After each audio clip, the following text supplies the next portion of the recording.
Now we're going to shift from the Caribbean and we're going to go to Colombia. So I'd like to introduce Dr. Adriana Cruz, who's a dermatologist in Colombia. As she has done a lot of extensive research working with the NIH, with Colciencias, and she is an advisory to the Colombian Ministry of Health.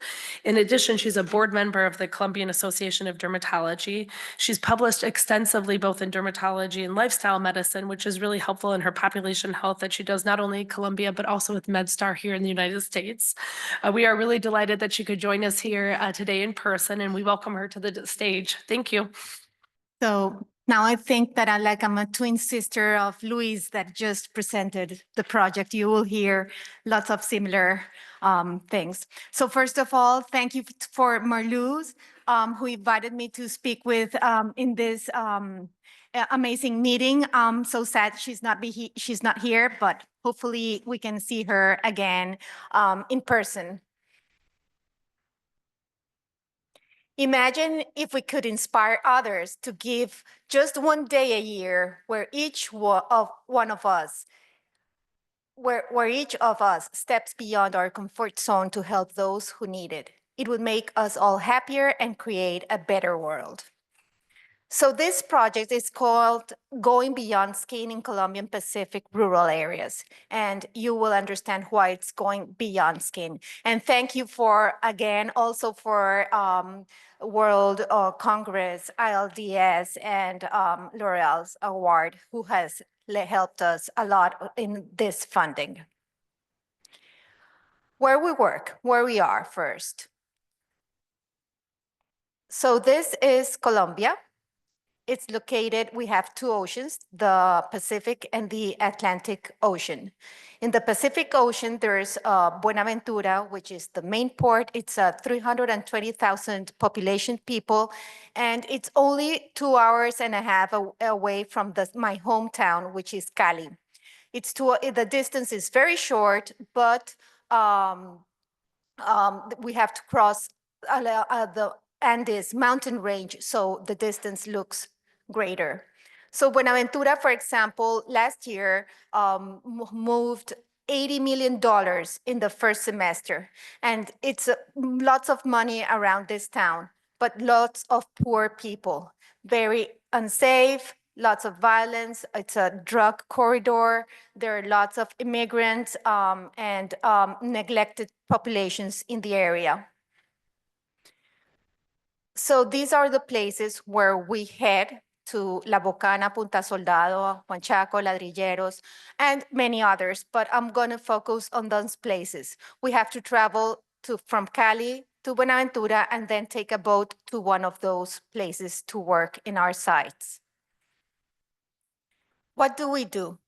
So to make this happen, there's also a lot of logistics around. We first have to raise funding. That's one of my main roles, crowdfunding. And once we have the fundings, we make a call for specialists, dentists, physicians, vets, psychologists, GOB doctors, pediatricians. We collect and purchase and organize medications and supplies. We'll always check that they are not their expiry dates. We plan recreational activities and all other things dependent on the objectives of that brigade. Then we start collecting non-perishable food if it applies, or clothing. Organizing the clothes and all of those things is a big, big job. Sometimes they give wonderful things, sometimes it's only trash. So it can take us for weeks organizing those materials. We collect educational materials, books, and other non-perishable things. We have to coordinate the transportation. The Colombian Navy has been of major support because they provide the boats and our safety. We engage with environmental support teams, and we have to plan where we're going to stay, how we're going to eat, and to coordinate obviously with the local health authorities. So this is the team, and we have to carry our own things until we reach the places we are going to work. Once we arrive, we organize. pharmacy, and then there's like a medical triage, and the people in the community make a line, and the triage takes the vitals and then address them to the different rooms where pediatrics, where dentists, where physiotherapists, where all the specialties that go in that they go there. And on the side, we help us building like local libraries.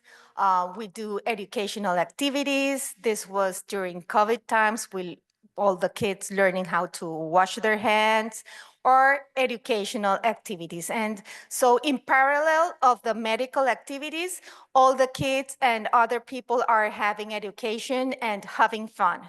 And on the right-hand side, you can see some pets, some dogs that are just being sterilized. So when we have the chance to sleep over, we take the vets.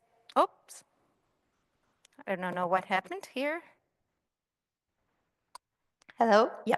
We take the vets. So they they have surgery on the cats and dogs and see how they recover them onto the next day.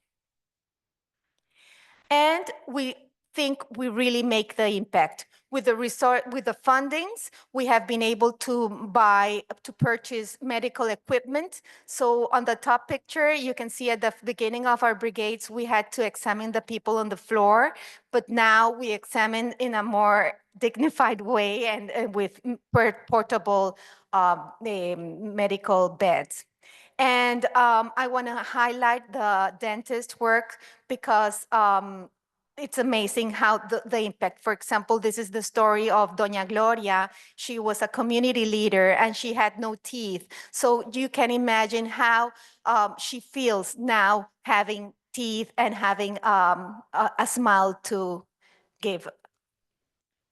So I just wanted to post this video, which I feel very happy every time I watch it. So what about the skin? I also do some dermatology. So I had the chance to collect the data of 182 patients. Most of them were under 18 years of age, and the most prevalent skin conditions were pityriasis versicolor and scabies. So these are some of the pictures of pityriasis versicolor. As you know, lots of skin of color people, and lots of children, and they had really psychological distress having this dyschromis and these skin conditions. This area is the second most rainy area in the whole world. So you can imagine humidity and high temperatures are the perfect culture for this condition. And scabies, it was very severe in some communities. Some communities, whole families were affected. And I had the chance to see this baby who had acquired a secondary bacterial infection. He had fever, irritable. He was very sick and in risk of sepsis. So we had to send him to the hospital to receive antibiotics. With this, knowing this, we prepared better ourselves, and each time we went to a brigade, we made sure we gave, we took tons of ivermectin, so we conducted mass treatment to these populations, and we also made brochures and lots of educational campaigns to help people understand particularly these two conditions, pityriasis versicolor and scabies. And as we moved forward, sadly, we did not measure, we did not assess, but we saw that less scabies patients were in the community. So I think we made a little difference there. And this really goes beyond the skin. I believe that everything has to be integrative, holistic. So apart from the brigades, we did some webinars on skin of color to help educate residents and young doctors of skin of color. One of the webinars, Dr. Maritza Perez, who is from the US, gave us a talk, and we invited an Afro-Colombian celebrity to share with us her experience as a person of the skin of color. So it was very good, and we were able to do some fundraising. When I'm not able to join the brigade in person, I am connected and I'm available for teledermatology. Sometimes they have like difficult questions, and I am there to answer them, and so other specialists. Most importantly, with the research institute I worked before, which is called CDAIM, we developed an NTD program for residents in the area, and people like Maria Teresa Ochoa, like Dr. Eileen Chang has provided us from conferences and illustrated what is leprosy, what is scabies, mass treatment, all of us. And very happy to say that in that work in CDA, many of the young physicians were inspired to be dermatologists.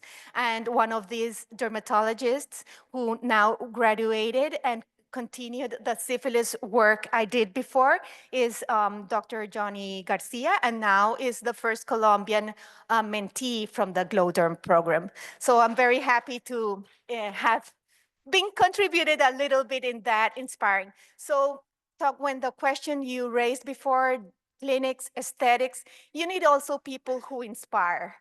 And so the young to see, I don't want to be like that one that should like that Botox or filler person. I want to be like that one who travels around the world helping other people. So I think that is something good.